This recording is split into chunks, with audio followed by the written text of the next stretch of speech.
Pasteur, bienvenue à notre émission intitulée Face à Face. En ce jour, nous avons l'honneur d'avoir avec nous le pasteur Abbé Nyapi de l'église de la communauté Unia Christ à New York. Pasteur, bienvenue. Bienvenue, Rosalie. Pasteur, pouvez-vous encore une fois nous donner l'adresse de votre église? L'adresse de l'église, encore une fois, c'est 839 Intervalle Avenue, Bronx, New York.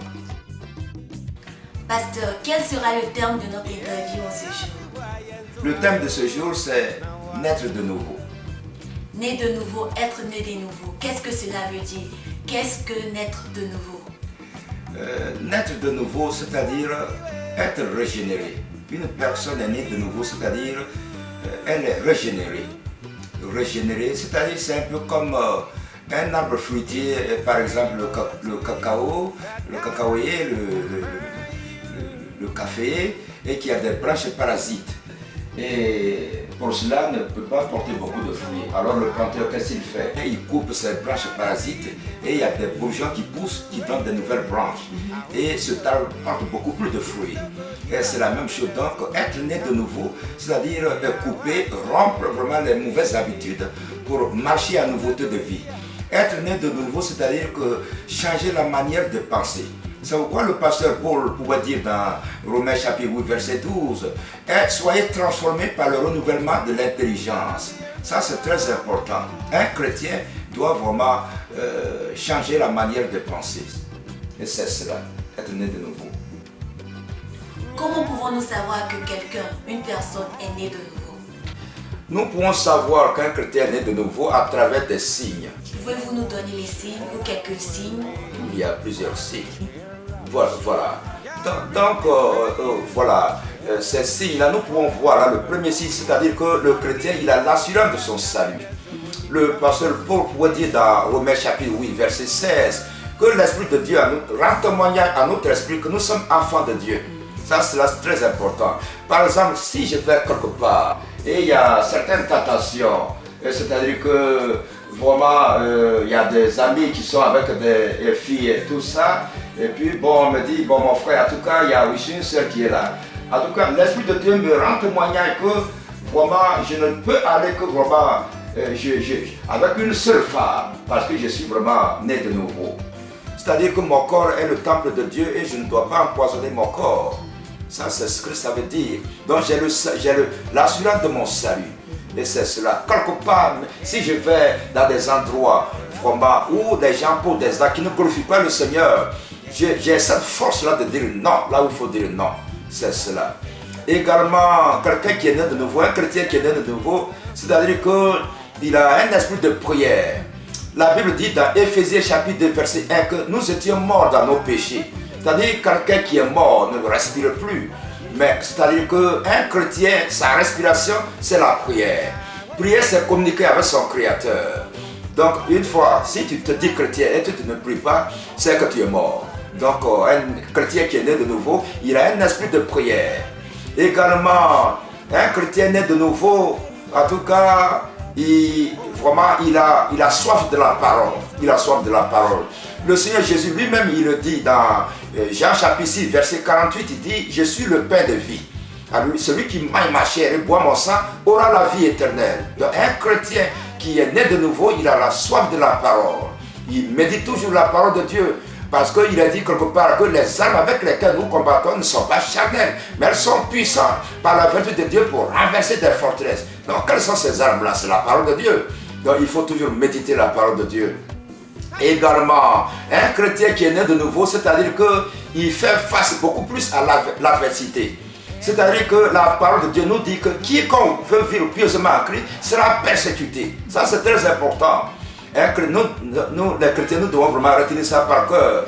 Plus tu te sanctifies, plus le diable viendra t'attaquer. Et en cela, il faut vraiment être conscient et tout cela, ne pas se décourager.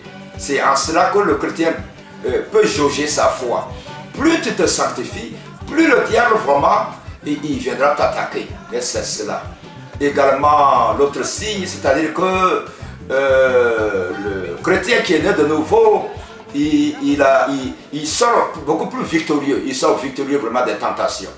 Voilà. Parce que la Bible dit dans 1 Jean chapitre 4, verset 4 que celui qui est en nous est plus grand que celui qui est dans le monde. Le Saint-Esprit qui est en nous est plus grand. Donc, quelles que soient les tentations, il dit que, en tout cas, s'il y a la tentation, en tout cas, le Saint-Esprit viendra à notre secours. L'Esprit lui-même vient vraiment au secours de nos faiblesses. Donc, nous sommes victorieux vraiment des tentations.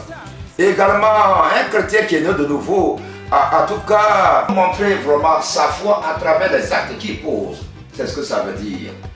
Donc, quelqu'un qui est né de nouveau, en tout cas, il pose des actes. Vraiment, ces signes ne sont palpables. Sa nouvelle vie devient visible. Quelqu'un qui est né de nouveau également, il a une vie de prière. La Bible dit dans Éphésiens chapitre 2, verset 1 que nous étions morts par nos péchés.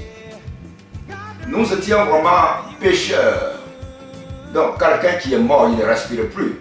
Donc, quelqu'un qui est vivant, il doit respirer. Donc, la prière est notre respiration. À travers la prière, nous sommes en communion avec notre Créateur. Donc, quelqu'un qui est né de nouveau, en tout cas, il a une vie de prière. Parce que prier, c'est vraiment communiquer avec son Créateur. C'est cela, être né de nouveau. Être né de nouveau, c'est-à-dire que on est, en tout cas, on fait face beaucoup plus à l'adversité. C'est-à-dire que la Bible dit que quiconque veut vivre pieusement en Christ sera persécuté.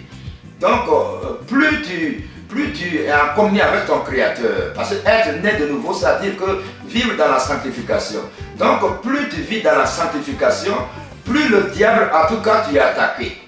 Donc, celui qui est né de nouveau, il fait face beaucoup plus à l'adversité.